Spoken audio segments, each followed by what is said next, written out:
Jadi maksudnya Kang Emil lebih banyak ke luar negeri? Ya mungkin. Gue tidak peduli gue ada di partai mana, gue lebih cinta Indonesia dibandingin apapun. So besok kalau ada sesuatu yang bertentangan dengan lo, maka yang akan I don't really care lakukan about that, I love Indonesia. cool.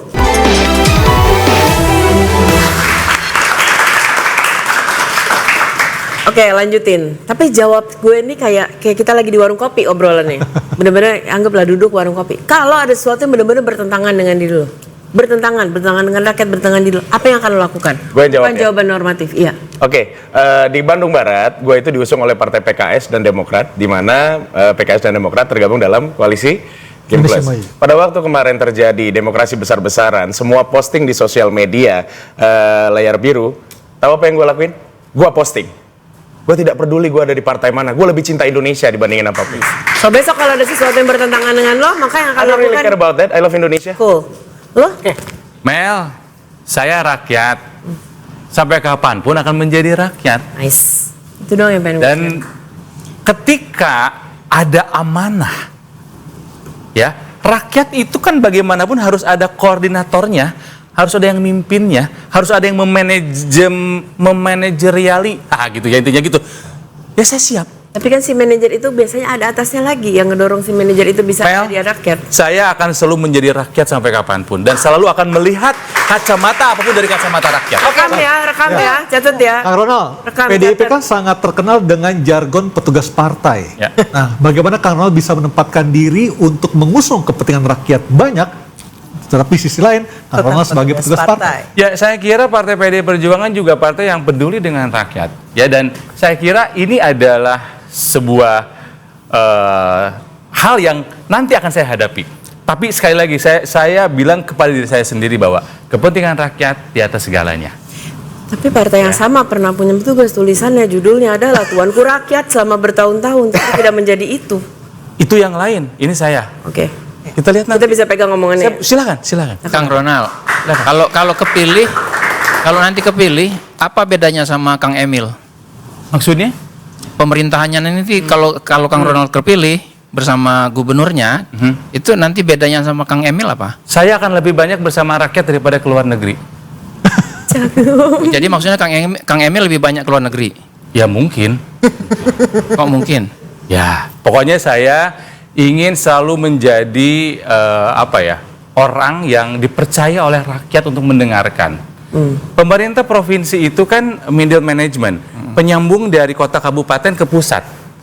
Ya, makanya namanya jenderal JJ dan Ronald. Kami ingin menjadi jenderal lapangan, playmaker, penyambung apa kebutuhan dari kota kabupaten disampaikan ke pusat. Jadi sinergi gitu loh. Oke, Teh kita apa yang satu aja yang perlu diperbaiki dari pemerintahan Kang Emil kemarin di Jawa Barat?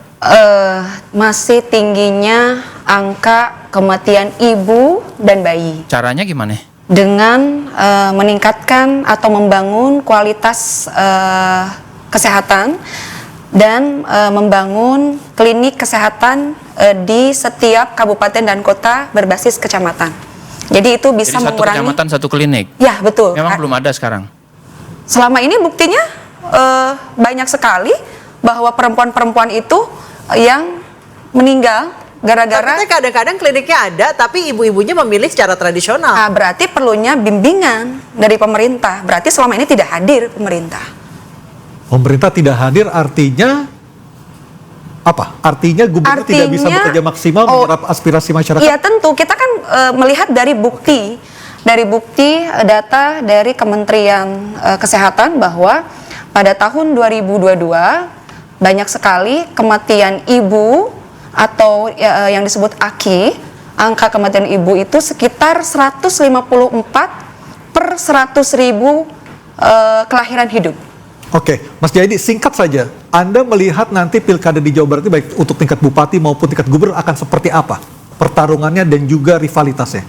Kalau di tingkat provinsi tampaknya sebetulnya tidak ada petahana ya. Harusnya itu lebih kompetitif. Ya. Tapi untuk sementara data-data menunjukkan Kang Deddy yang leading.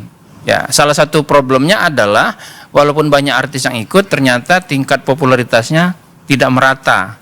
Baru Kang Deddy yang cukup merata. Itu sementara data-datanya. Jadi tantangannya adalah Teh Gita harus tidak hanya jago kandang di Garut, Kang Ronald juga tidak hanya jago di Bandung dan seterusnya. Kalau untuk yang hadir aja ya, Ya. kalau untuk Kang Gilang saya kira dia berhadapan dengan petahana. Ya. Tantangannya adalah apa sih bedanya dia sama petahana gitu. Petahananya Kang Hengki. Kang Hengki gitu. Oke. Nah, tadi saya belum lihat ada bedanya. Belum terlihat ya. Kang Hengki misalnya tadi soal kemampuan dia untuk menyelesaikan masalah Covid, Ya. ekonomi dan sebagainya. Nah, Kang Gilang Dirga belum menunjukkan di mana tuh problem. Oke. Sebetulnya saya sudah menjawab. Sebetulnya tadi saya sudah menjawab, tapi mungkin harus di-highlight lagi. Jadi saya bicara mengenai harmonisme, mengenai keharmonisan antara kepala dan wakil kepala daerah. Karena jika atasnya saja sudah tidak harmonis, bagaimana masyarakatnya bisa kompak? Oke. Saya ke Kang Hengki. Kang Hengki menyambung tadi pertanyaan Mbak Melani pasti pernah mengalami pada saat idealisme bertentangan dengan kebijakan partai. Singkat saja. Singkat saja. Apa solusinya? Ya, kalau bertentangan dengan masyarakat, dengan kepentingan masyarakat, ya tentu tidak kita laksanakan. Nah, saya ingin menambahkan terkait petugas partai tadi. Petugas partai itu, Bu Ketua Umum selalu menyampaikan, kalian sebagai petugas partai harus bekerja untuk rakyat. Jadi itu jelas. Jadi bukan bekerja untuk kepentingan partai politik begitu.